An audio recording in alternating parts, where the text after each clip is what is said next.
예, 오늘은 11번째 시간으로요. 창세기 1장부터 1장을 한번 살펴보도록 하겠습니다. 문학적이고 또 하나는 신학적, 그리고 마지막으로 과학적 해석을 한번 살펴볼 텐데요. 창세기 1장부터 11장은 이제 원역사라고도 합니다. 실제에 이러한 것이 어떻게 이루어졌느냐라기보다는 그것이 말하고자 하는 의미와 목적에 맞춰서 그 말씀을 살펴보게 됩니다. 첫 번째는 이제 문학적 해석인데요. 원역사의 독특한 해석적 시간이 있습니다. 이제 시간과 기원의 신비, 연대 측정이 불가능합니다. 어떻게 그 시초를 알겠습니다. 그래서 문자적 사실보다는 이 본문 이면에 섰을 때 영적 진리, 그리고 그 본문이 말하고자 하는 신학적인 목적을 더 깊이 추적한다 점에서 문학적이라고 볼 수 있습니다. 그리고 이제 고대 문헌과 소통이 있죠. 에누마 엘리시와 같은 고대 근동 설화와의 핵심의 동기들을 공유하면서도 오로지 성경만이 선포하고 갖고 있는 창조주의 절대적인 또 유일신론적인 광대함, 거룩함, 그리고 창조의 능력을 선명히 보여주는 부분인데요.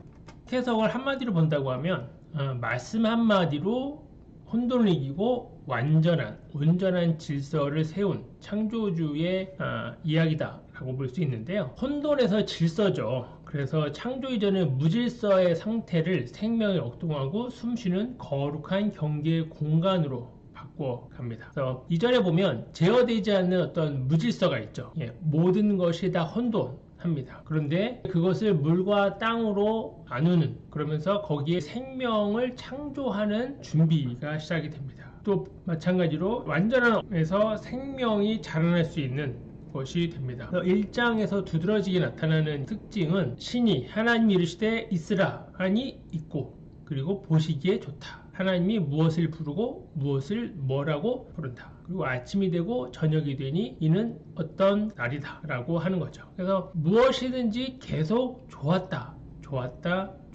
라는 거예요. 그러니까 신의 창조의 작품 속에 나타나는 이 분위기는 좋다는 겁니다. 우리가 지금 살고 있는 이 세상과 다르게 모든 것이 좋다, 완벽하다 것으로 되어 있습니다. 그래서 우연의 산물이 아니라는 거죠. 이 세상 창조가 우연의 산물로 어떤 아무런 이유 없이 그냥 이렇게 생겨났다가 아니라 거룩한 창조주에 의해서 있게 됐다는 거예요. 그래서 창세기 1장 28절과 1장 30절을 보면 이렇게 되어 있죠. 하나님이 그들에게 복을 주시며 하나님이 그들에게 이르시되 생육하고 번성하여 땅에 충만하라 하고 되어 있습니다. 그러니까 굉장히 이 세상이 매우 아름다운 세상 이라고 말을 합니다. 신이 지으신 그 모든 것을 보시니 보시기에 심히 좋았다. 어느 정도로 좋았느냐? 신이 보시기에도 매우 좋다. 역사 속에 펼쳐지는 폭력과 죄악이 있죠. 이 세상을 보면서 이 세상 너무 아름답다 라고 말하기에는 이 세상은 꼭 그렇지 않은 부분이 있습니다. 그런데 초창기의 모든 이 생명체가 풍성한 그 시대에는 존재와 생명의 본질적 근원이 완전하고 온전하고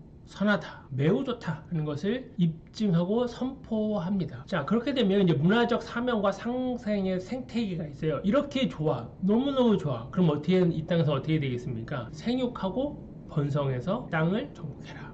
착취와 약탈이 아니고 대리 지배자로서의 책임이죠. 너무나도 신이 좋은 것을 만들어 줬으니 너는 여기에서 행복하게 잘 살아라 라는 겁니다. 또한 하나의 평화죠. 모든 짐승에게 푸른 풀을 먹거리로 주는 거예요. 육식이 아니라. 그래서 강자와 약자의 약육강식의 상황이 아니라 식물과 동물이 상호 의존하며 폭력 없이 평화를 누리는 그러한 모습을 창세기 1장, 2장에서 보여주죠. 첫째 날에 빛과 어둠, 궁창, 육지식물, 해, 달, 별, 물고기, 동물, 인간, 그리고 마지막에 거룩한 안식을 해서 7일이 필요합니다. 지금의 7일은 전 세계 모든 나라들이 다 이 7일을 기준으로 해서 쉬고 있죠. 자, 창세기 2장, 3장을 보면요. 굉장히 좋았던 이 완벽한, 온전한 이 장소에 그 순수가 상실이 되는 그러한 일이 벌어집니다. 우주적 거리를 두신 1장과 달리 2장은 인간 곁에서 흙을 만지는, 사람과 같이 있는, 우주를 창조한 신이 사람 옆을 거니는 그런 모습을 보여주는데요. 흙의 조각가의 모습을 보여주죠. 흙으로 사람을 빚고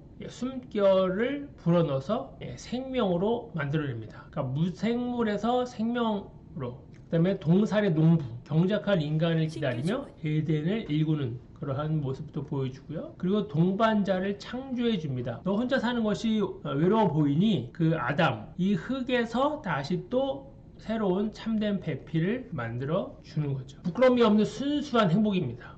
둘 다 벗었지만 부끄러워하지 않는다는 거죠. 그 어린아이들은 자신들이 벗은 것에 대해서 부끄러워하지 않죠. 어느 정도 나이가 차면 그때서야 부끄러움을 알게 되는데 바로 그런 원초적인 그런 상황, 원초적인 순수함 보여주는 겁니다. 정말 온전한 그러한 시대가 바로 이 에덴 동산 초창기의 모습입니다. 여기에 이제 말로리라고 해요. 언어 유희가 있는 거죠. 인간의 벌거벗음, 아룸밈, 뱀의 간교함이 아룸입니다. 뱀은 간교했다 라는 말이죠. 이 히브리어 발음이 거의 비슷합니다. 아룸임, 아룸. 그래서 순수함의 유혹에 무너질 것이면 문학적으로 일단 뒤에서 보여주는 것이죠. 선과 악을 알게 하는 그 선악과를 먹게 됨으로써 낙원에서 쫓겨나는 신락원을 하는 거죠.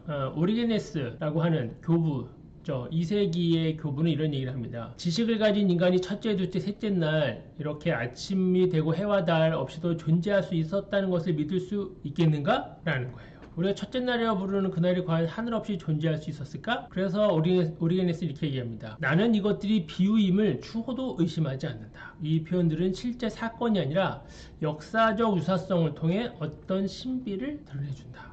그리고 4세기, 5세기에 기독교의 아주 대표적인 교부죠. 아우구스티누스, 성 어거스틴이라고도 부르죠. 이 날, 첫째 날, 둘째 날, 셋째 날, 이 날이 어떤 종류의 날인지를 이해하기란 지극히 어려운, 어쩌면 아예 불가능한 일일지도 모른다. 나는 이 점에 염두에 두고 내 능력이 타는 다양한 방법으로 창세기에 나오는 말들을 연구하고 소개했다. 그리고 우리 사고를 자극할 목적으로 모호하게 쓰인 단어를 해석할 때는 나보다 더 나을 수도 있는 경쟁자의 해석을 뿌리치고 문무하게 내 입장만을 고수하지는 않겠다. 열린 자세를 갖고 나는 꼭 이것을 이렇게만 해석해야 돼 라고만 하는 것이 아니라 열린 자세를 갖고 타당하다고 하면 여러 다양한 환경 속에서 해석되는 이 원역사, 창세기 1장부터 11장의 역사에 귀를 기울여 볼 필요가 있다라고 어거스틴이 이미 1800년 전에 이야기를 했습니다. 창세기 2장, 3장의 교차 대칭 구조 분석을 한번 보겠습니다. 영광스러운 에덴의 설정과 관계의 역치에 따른 상호 대칭성을 한번 보여줄 텐데요. 자, 창세기 2장과 3장을 어떻게 분류를 하냐면 A, B, C, D, E, F, G 창세기 2장부터 2장 4절 25절이 있고요. 그 다음에 3장과 2장을 비교해보면 A와 A-가 이렇게 연결이 되어 있죠. 텅빈 공간에서 인간의 등장, 그 다음에 남자의 단순한 뱀에 의한 유혹이 나오고요. 그 다음에 이 B는 B-랑 연결이 이렇게 시킬 수 있습니다. C는 C-랑 연결이 되고요. 이런 식으로 그 다음에 D는 D-랑 연결이 됩니다. 그래서 선악지식나무의 금지, 사람이 먹으면 죽는다 하는 거죠. 생명나무의 금지에서는 그러니까 선악과가 금지되는데 여기서는 생명나무가 금지되는 것이죠. 그래서 내용이 같은 거죠. 구조가 같다라고 이렇게 볼 수 있습니다. 그 다음에 E는 아담이 모든 생물의 이름을 것이 나옵니다. 근데 여기서 이제 이름을 짓을 때 그의 아내의 이름을 지었죠. 하와의 이름을 짓는다 라는 것이 되어 있습니다. 그래서 이렇게 교차대구의 구조를 갖고 있다라고 이야기를 하고 있습니다. 그래서 이것을 도표로 보면요, 이 A와 A-를 기준으로 이렇게 모습으로 이러한 교차대구의 모습으로 구조가 되어 있습니다. 또 조금 바꿔보면 A와 여기 A-가 있는 거죠. A-를 중심으로 해서 이렇게 B와 B-, C와 C-, D-, E와 E-, F와 F- 형식으로가 되어 있습니다. 기하학적인 대칭 도식화예요. 창세기를 볼 때 내용에서의 문학적인 의미도 있지만 이렇게 구조적인 것에서도 의미를 찾을 수 있습니다. 글 자체의 아름다움, 그 구조의 아름다움. 우리는 이제 이것을 다 번역된 언어로 보다 보니 거기에 의미만 찾으려고 하는데 그 의미뿐만 아니라 그 구조가, 그 생김새가 너무나도 기하학적으로 아름답다 하는 것을 보여주는 것이죠. 특히 이제 요나서 같은 곳을 보면 요나가 뱃속에서 물고기 뱃속에 3일 있지 않습니까? 그것을 이렇게 대칭 도식화 해보면 정확히 물고기 모양이 나옵니다. 매우 아주 아름다운 그런 모습, 그리고 또 그렇게 해석할 수 있다 하는 것을 보여주는 것이죠. 자, 그 다음에는요, 신수학과 수비학인데요. 신수학은 하나님은 그의 모든 말씀을 수학적으로 기록했다. 이러한 방법이 믿음을 강화시켜준다라고 합니다. 신수학 또는 수사학은 유대교 신비주의 카발라 신학의 전통과 맥을 같이 하는데요. 구약성서 글자 하나, 반말 하나, 문장 하나 영원한 진리가 숨어 있다. 그 진리는 수의 체계로 구성되어 있다는 것이 수비약입니다. 수예요. 수의 비밀이 있다. 창세기는 고대 근동의 배경에서 기록되어 있기 때문에 그와 비슷한 것을 찾을 수 있다. 히브리어는 알렙, 베타, 달렛 이렇게 되어 있는데 그 알파벳에 숫자가 있습니다. 그래서 우리나라로 치면 그냥 기억은 1, 니은은 2 이런 식으로 숫자가 있다라는 것으로 보시면 되겠습니다. 자, 그런데 바로 어떤 단어를 보면 어떻게 되어 있습니까? 거기에 숫자가 되어 있겠죠. 그래서 그 숫자를 가지고 성경 이 창세기 해석을 해보면 매우 독특한, 매우 놀라운 것을 알게 된다 하는 것이 바로 이 신수학, 수비학인데요. 예를 한번 들어보겠습니다. 여호와가 YHWH입니다. 이게 이제 그 히브리어의 알파벳을 영어로 그냥 한 겁니다. 그런데 이 여호와의 이름, 그러니까 이 숫자가 Y가 10이에요. 이 히브리어에서 Y라고 하는 알파벳은 10입니다. W는 6이고 마찬가지로 H는 5입니다. 그래서 이걸 다 더하면 26이라는 숫자가 나와요. 여호와를 숫자로 표현한다 그러면 26입니다. 자, 그 다음에 승리와 부활을 뜻하는 수는 17입니다. 그래서 홍수의 완성이 언제 되었느냐? 2월 17 그리고 7월 17일에 안착을 합니다. 홍수 시작. 배가 안착하는 건 부활의 날짜. 예수께서는 유대력 17일에 부활하심. 이 유대교는 자신들만의 달력이 있죠. 그 다음에 베드로는 153. 물고기를 잡았는데 모두 153개였다라고 신약성에 나오잖아요. 그래서 153이 뭐냐면 1 더하기 2 더하기 3 더하기 이렇게 해서 띠디디디 해서 17까지 다 더하면 얼마라는 얘기예요? 그게 150.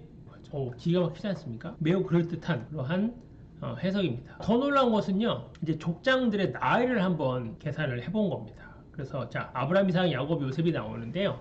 아브라함의 나이는 이 7이라고 하는 숫자가 완전수잖아요. 7일 동안이라고 하는데 바로 이 7. 그래서 나이가 175세는 어떻게 나올 수 있냐면 7 곱하기 5의 제곱. 그 다음에 이삭은 180 살았는데 5 곱하기 6의 제곱, 3 곱하기 7의 곱. 요셉은 5 곱 6의 제곱, 7의 제곱. 해서 놀랍죠. 이렇게 숫자로 나타낼 수 있다. 17과 이 아까 말한 이 17이라고 하는 숫자라고, 그죠? 부활의 완전한 또 수라고 볼 수 있는 이것도 어떻게 해요? 7 더하기 5 더하기 5 더하기 5 더하기 6 더하기 6 더하기 17. 똑같죠? 3 더하기 7 더하기 7에서 17. 놀랍습니다. 이 17을 다 맞췄다는 거예요. 그래서 이 족장들의 나이가 이렇게 그냥 오래 살았구나 라고 하는 것으로 우리는 그냥 보면 알겠으나, 이 수비학에서는 그것의 영적인 의미가 바로 이렇게 숫자로 완벽하게 신이 기록을 이렇게 숫자로 다 표현할 수 있다는 겁니다. 요셉은 이렇게 나이로 또 계산할 수 있습니다. 그래서 족장들의 수명은 철저히 완전수 5, 7, 17, 26에 수학적 되어 있다 는 것을 알 수 있습니다. 이것이 뭡니까? 이렇게 2씩 줄어드는 거죠. 2씩 7, 5, 3 7, 5, 3 둘씩 줄어드는 수고요. 그 다음에 하나씩 늘어나죠. 5, 6, 7 이렇게 늘어나고요. 그리고 이것을 다 횡으로 더해보면 모두 7이 됩니다. 그죠? 이 문학적 해석은 창세기와 관련된 수많은 문학 작품들을 만들어냅니다. 신과의 여정을 예술가들의 작품 속에 녹여낸 거죠. 성경에 있는 독자들은 자신들이 어디 있던 간에 그 자리를 뛰어넘어 우주 속에 있는 사람들이 우주 밖에 있는 창조주의 창조세력을 상상하고 이해하고 결국에는 이 창조주의 광대함과 그 능력을 찬양하게 이끌어 준다라고 볼 수 있겠습니다.